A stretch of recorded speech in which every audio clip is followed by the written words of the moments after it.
Remember when summer vacations felt endless? When waiting for your birthday took forever? Fast forward to today. You blink, and suddenly it's December again. Why does time feel like it's sprinting as we age? Clocks tick the same, but your brain screams, "Where did the year go?" Here's the twist. Time is not speeding up. You are just measuring it wrong. French philosopher Henri Bergson cracked this eerie phenomenon over a century ago. He argued that we have been brainwashed by clocks, calendars, and deadlines into seeing time as a cold, mathematical line. But Bergson's radical idea, la durée, duration, says real time is not in seconds. It's in your memories, emotions, and how you experience life's moments. Think about it. Routine turns days into a blur, but a spontaneous road trip, that feels longer because your brain actually lives it. So, is time shrinking, or are we just letting it slip through our fingers? Stick around. We are diving into Bergson's mind-bending theory and how to reclaim time before it's gone. You are not imagining it. Birthdays, holidays, even Mondays, they all hit like rapid fire now. 1 minute you're setting New Year's resolutions, the next you are scrambling for Halloween costumes. Was not it June yesterday? Science backs this up. Studies show most adults over 30 feel time accelerates yearly. But why? For decades, psychologists pinned it on proportional theory. When you are 10, a year is 10% of your life. Massive. At 50, it's just 2%. Your brain literally scales time. But that's only part of the story. Neuroscience adds that routine kills perception. When life becomes predictable, same commute, same meetings, same Netflix scroll, your brain stops forming vivid memories. No new markers. Time collapses into a blur. But here's where things get wild. Einstein and Bergson had a war over time. Einstein's theory of relativity treated time as a fourth dimension, fixed, measurable, ticking identically across the universe. Bergson, however, called this a crime against lived experience.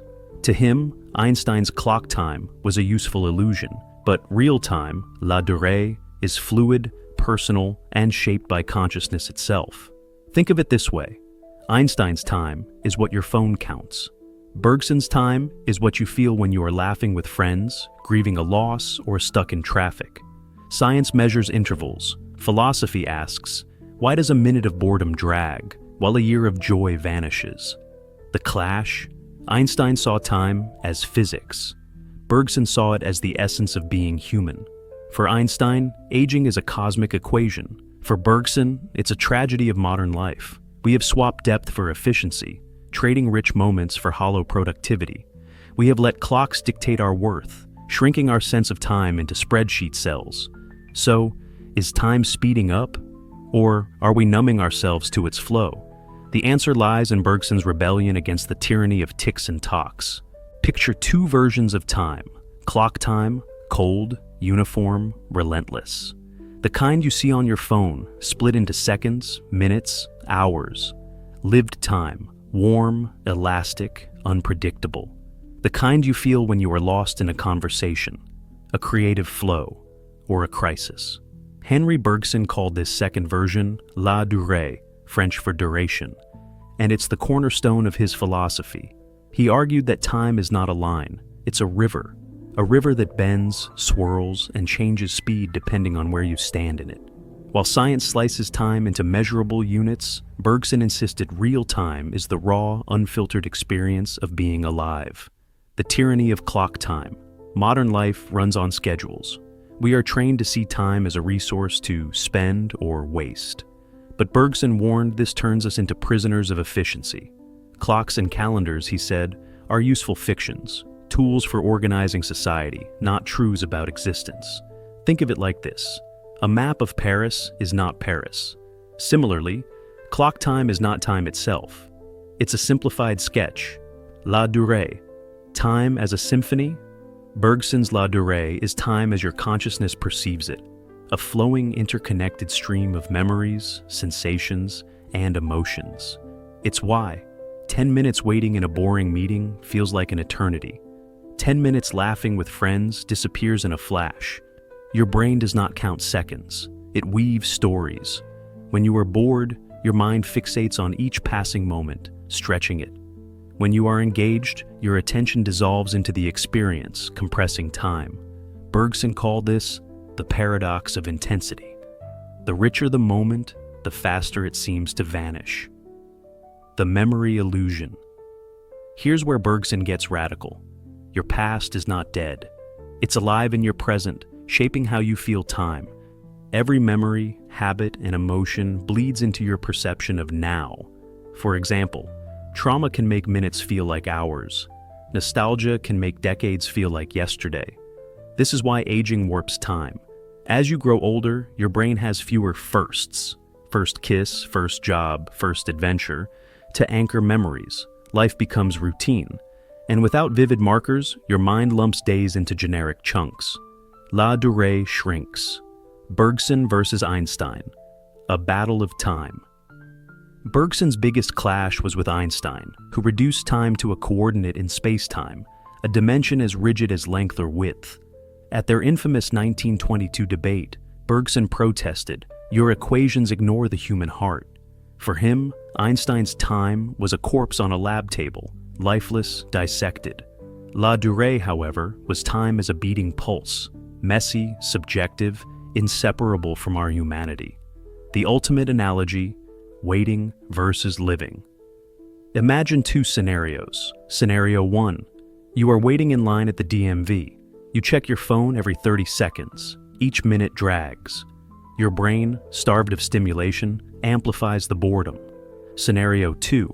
You are at a concert, screaming lyrics with strangers. Hours melt. Later, you will remember it as a vivid blur, not because time sped up, but because you were fully immersed. This is la durée in action. Clock time says both experiences lasted the same. Bergson says the concert was longer because you lived more.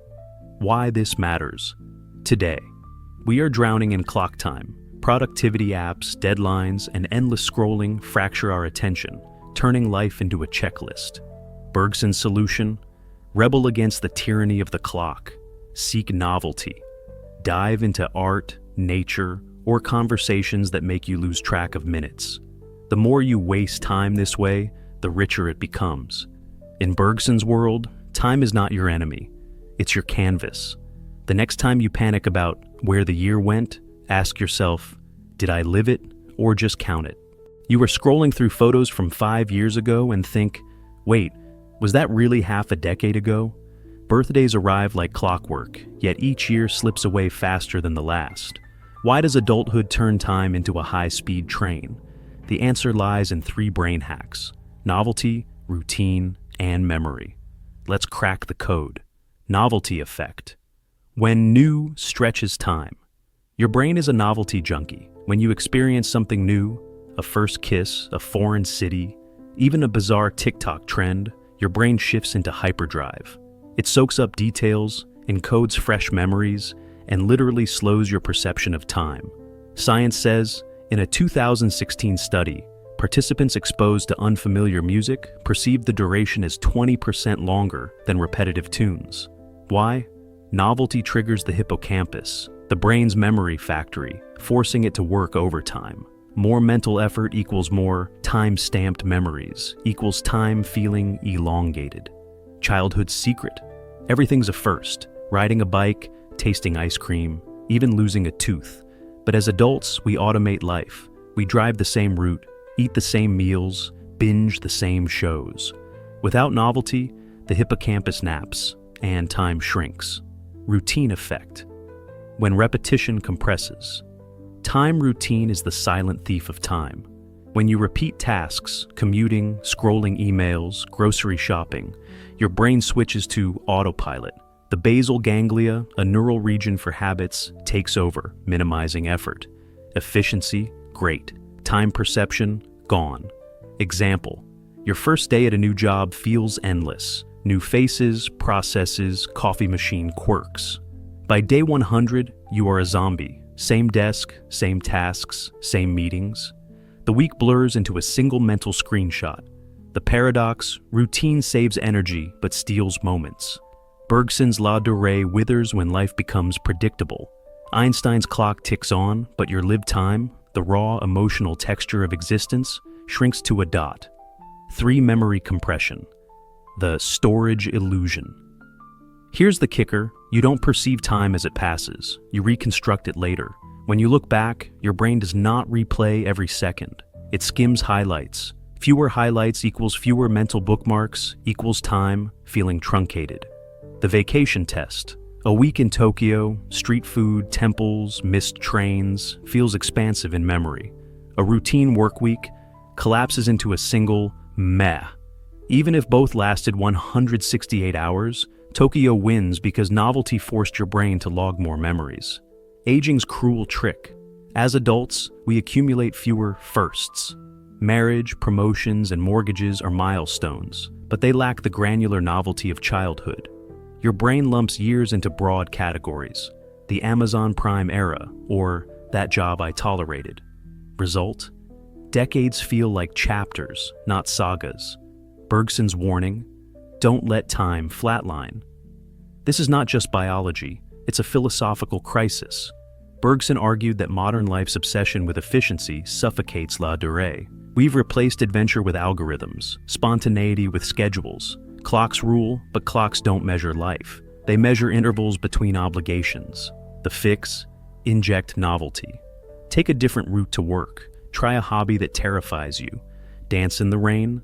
These moments force your hippocampus awake, stretch la durée, and make time feel rich again. The ultimate irony. Einstein proved time is relative. Bergson proved it's personal. As you age, time accelerates not because the universe spins faster, but because you are letting your brain off the hook.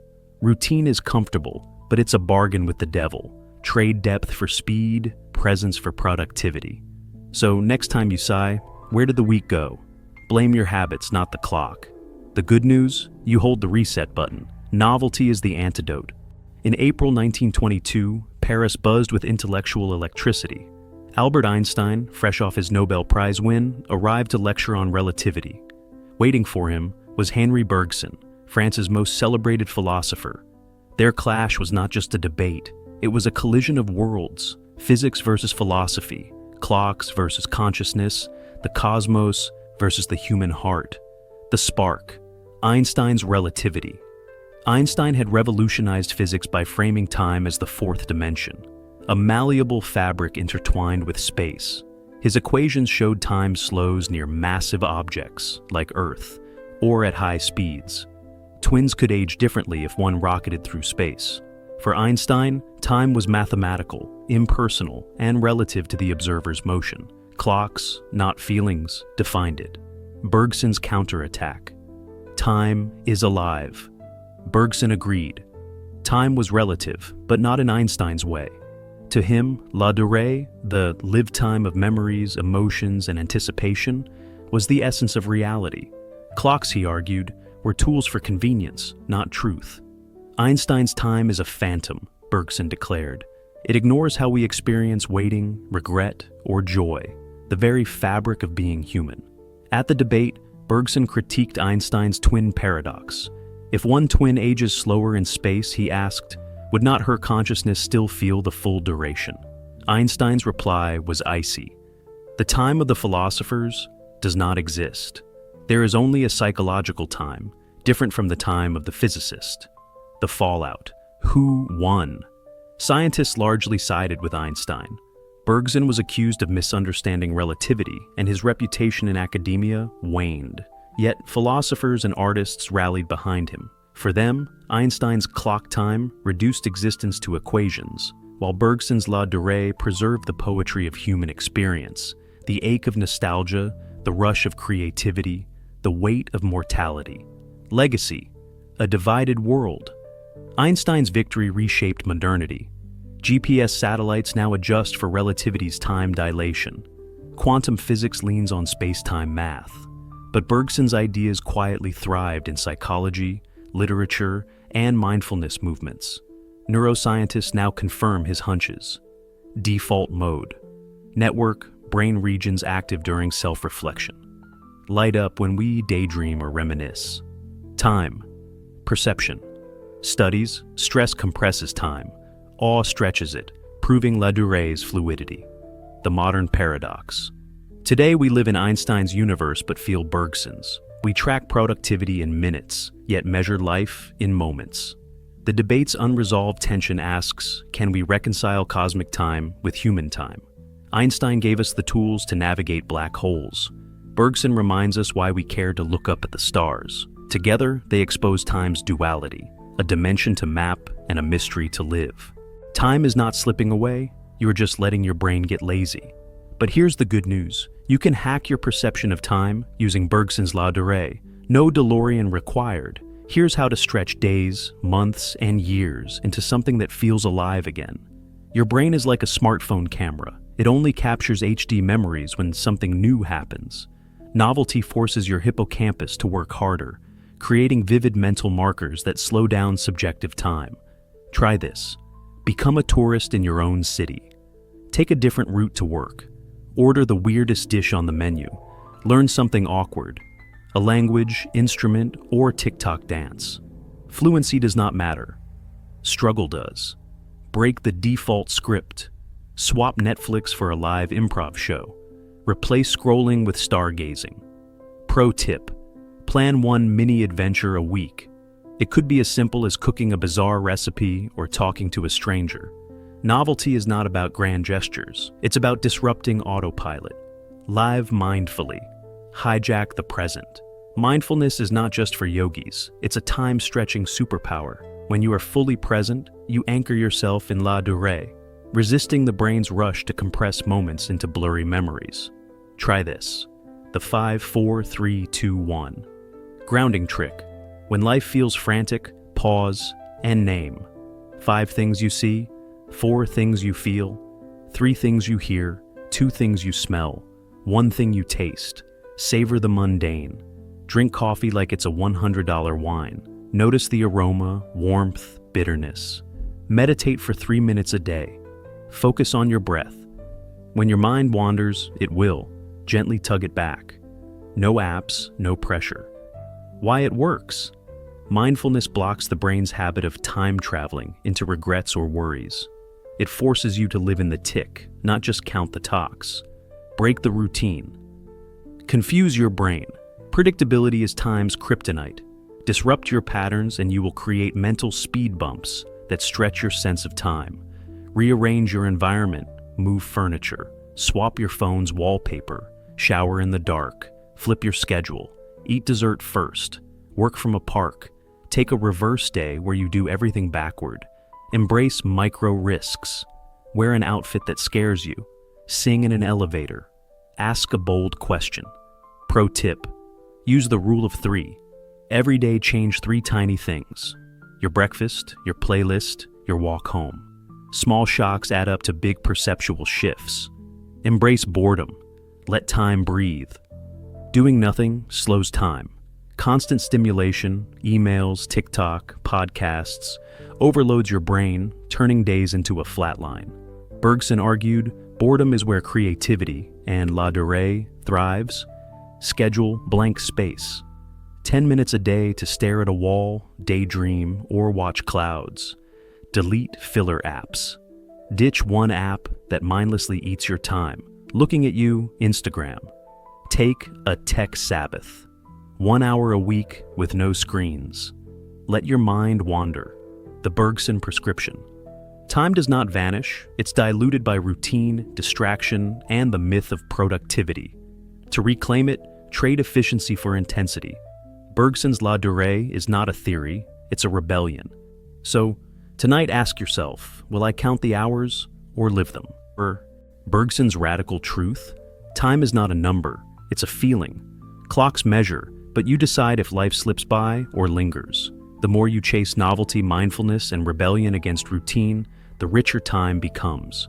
So tell us, when did time feel slowest for you? Was it a childhood summer? A heartbreak? A moment of awe? Drop your story below. We'll feature the best ones in our next video. Subscribe and smash the bell to join the time rebellion.